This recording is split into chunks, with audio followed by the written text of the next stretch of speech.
Calling an ambulance just because of a headache and vomiting is an overreaction. If you're so worried, why don't you come home and take care of her yourself? Isn't that your responsibility? Don't expect me to handle it. I don't have time for this. I'm leaving now. You deal with it. As my daughter cried and curled up in pain, my husband walked out of the house. She had always been healthy and rarely got sick. How could it be an overreaction when she was suffering like this? It was obvious he didn't care about her at all. I was at work when it happened, but I was so scared for her that I rushed home and called an ambulance myself. If I had been there from the start, maybe she wouldn't have had to suffer so much. Holding her hand, I cried in frustration and blamed myself for not being there sooner. 5 days later, my husband finally called me. I quietly told him, I'm at our daughter's funeral. My name is Lisa, and I'm 45 years old. I work part-time while taking care of our home and raising my daughter. I met my husband Mark through a matchmaking service. Before I got married, I had a full-time job in a female-dominated field, so it was hard to meet someone at work.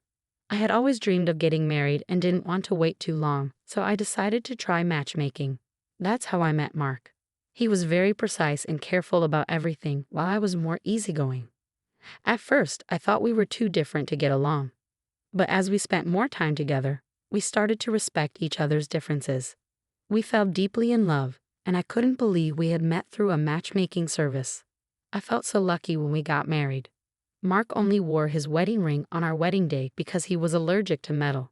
We enjoyed our time as newlyweds, and 2 years after our wedding, we had a baby. She was born healthy, and we were overjoyed. You did amazing, sweetheart. We have a beautiful baby girl. Thank you, love. She's perfect. Let's give her all the love we can. Mark adored our daughter, Emily, maybe even more than I did. He was so obsessed with her that he used her birth weight for his passwords and even put it on his car's license plate. Seeing him love her so much made me feel warm inside, and I believed our family would always be happy together. A mother's journey. Around the time Emily started high school, Mark suddenly began working late all the time. I'm in charge of a new project. I'll be home late today, so don't wait for me. I might even have to stay at the office overnight. I understand. That sounds tough. I really appreciate how hard you're working, but don't push yourself too much. It's okay to come home early sometimes. Love you. I was proud of him for doing well at work. But he was so overworked that even on his days off, he locked himself in his study. I knew he needed rest, but he barely spent any time with us.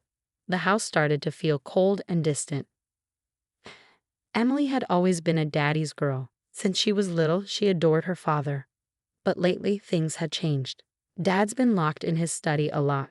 I know he's busy, but I miss spending time with him like we used to, she told me sadly. I could see how much it was bothering her, so I tried to fix it. Hey, Mark, how about we go out for dinner this weekend? It's been a while since we did something as a family. I wasn't expecting his reaction. Are you serious? You know how exhausted I am. Is this some kind of joke? Why can't you just let me rest on my day off? He snapped at me. I was shocked. You don't have to get so angry. Staying in your room all the time isn't good for you. Going out could help you relax after all your hard work, I said, trying to calm him down. Leave me alone. You and Emily can do whatever you want. He refused, and that was the end of it. After that, he started making sarcastic comments whenever he was frustrated. Must be nice to have so much free time, he would say, almost mocking me. I spent more time with Emily, but she was deeply hurt by her father's coldness. She started locking herself in her room. Our family was falling apart, and I kept hoping that things would get better once his work project was over. A month later, one day, Mark suddenly announced, I'm going on a training trip for 5 days, starting tomorrow. It caught me off guard. Something didn't feel right. That's so last minute, and it's been a month since you started this project. Do you still need training? I asked. There's nothing strange about it. Stay out of my business, he said coldly. His attitude frustrated me. I didn't know when he would ever make time for his family again. The next morning, he was still home when I left for work. Emily had the day off from school, so I hoped they would spend a little time together before he left. Maybe they could finally talk. The emergency? As soon as I got to work, I got a text from Emily. Mom, my head hurts so bad. It feels like it's going to split open. I feel sick. I can't take it anymore. Panic rushed through me. She had been fine when I left, but now she sounded like she was in terrible pain. I immediately called her, but she didn't pick up. I dialed Mark's number next, hoping he was still home. Are you still at home? Emily is really sick. Please call an ambulance right away. I was terrified. My grandmother had died from a brain hemorrhage, and Emily's symptoms sounded too similar. His response was unbelievable. It's just a headache and some nausea. You're overreacting. If you're so worried, why don't you come home and deal with it? I'm about to leave, so what's your problem now? I couldn't believe what I was hearing. What the hell, Mark? Our daughter is in pain, and you're just going to leave? Is your job really more important than her? I yelled. You're making a big deal out of nothing. It's raining today. Maybe she's just feeling down. If you come back, the problem will be solved. I can't be late for work. Time management is important, he said coldly. He didn't care. The man who used to love Emily more than anything had completely changed. I hung up the phone and rushed home, hoping that Mark had already left. When I arrived, I found Emily unconscious in the living room. Panicked, I immediately called an ambulance. They arrived quickly and took her to the hospital. I tried calling Mark over and over, but he didn't answer. He must have been busy, or maybe he just didn't care. If I had been there for her earlier, she wouldn't have suffered so much. The thought broke me. As I held her hand, I cried, feeling helpless and full of regret. 5 days later, Mark finally called me in the evening. His first words? You don't have to make dinner for me tonight. For a moment, I was too stunned to speak. He had been gone for 5 days. He hadn't checked on Emily once. He had no idea what had happened. I took a deep breath and told him the truth. I'm in the middle of our daughter's funeral. I can't make dinner anyway. Your trip is over, right? Can you come now?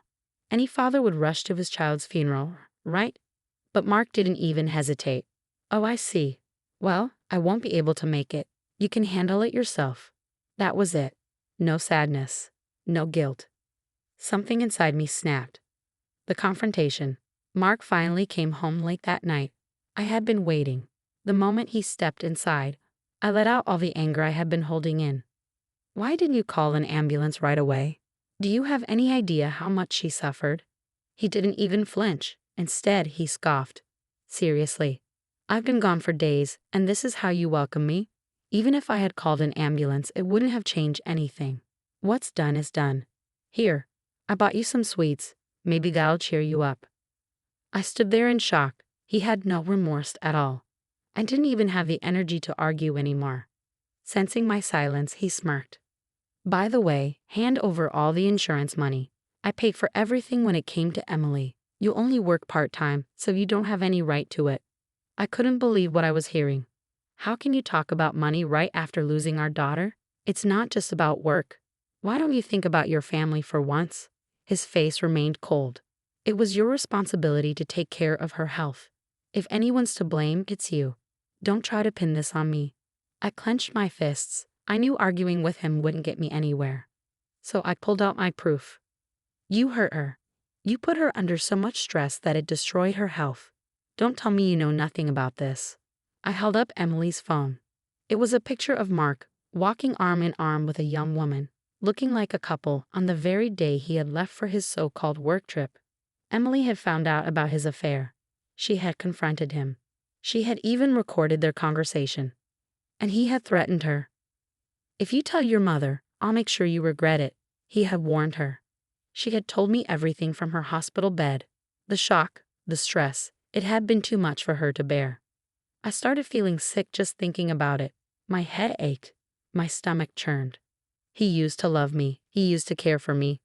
But I can't take this anymore, she had whispered to me. Mom, please, will you leave him? I wouldn't ignore my daughter's final wish. I met Mark's cold gaze and said firmly, I want a divorce. He didn't look surprised. This isn't enough to prove I was having an affair. I smiled bitterly. Then how about these? I tossed a stack of printed messages onto the table, his texts with his mistress. Conclusive evidence. You're kidding, right? You broke into my computer? I never gave you my password. Mark's face turned pale as he realized what I had done. I figured it out on my own. You've used my birth date for your car's license plate and your PIN. I guess you may have done the same for your password, and I was right.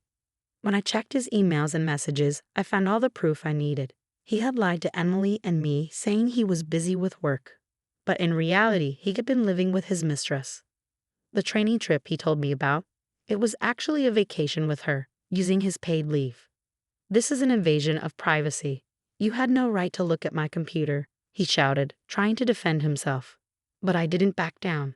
And you had no right to lie to your family. Oh, and by the way, I also found records of you stealing money from your company to pay for your girlfriend. You're not getting out of this.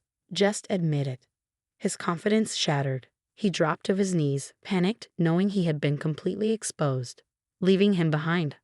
I told him I was leaving and going back to my parents' house. A few days later, I filed for divorce and got full custody of Emily.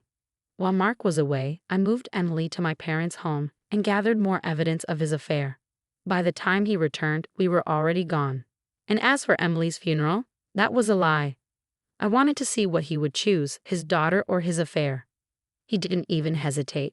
He thought that if Emily was gone, he could keep his affair a secret and use the insurance money to pay back the company. That's when I realized what a terrible person he truly was. The thought still makes me shudder. I reported his embezzlement to HR, and he was fired. They demanded that he return all the money he had stolen. He complained that it was too much to pay back, but that wasn't my problem.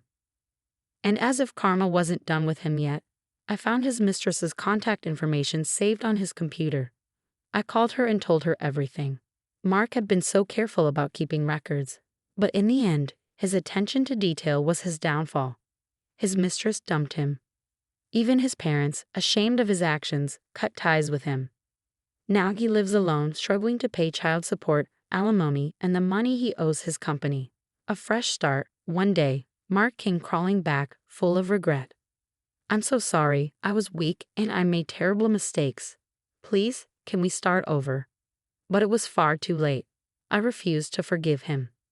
As for Emily, the little girl who once adored her father, she had completely changed. I never want to see him again, she said firmly. With the support of my parents and a close friend who had been through something similar, Emily slowly started to heal. One night, I asked her, "Are you happy now that we're divorced?" She didn't even hesitate. Of course, he's just a stranger to me now. What really matters is that I have you, Mom. You always cared about me. Thank you for being here. I love you. Tears filled my eyes as I hugged her tightly. Thank you for being my daughter. I love you so much. At that moment, we both knew we had each other, and that was enough. We were finally stepping toward a brighter future together.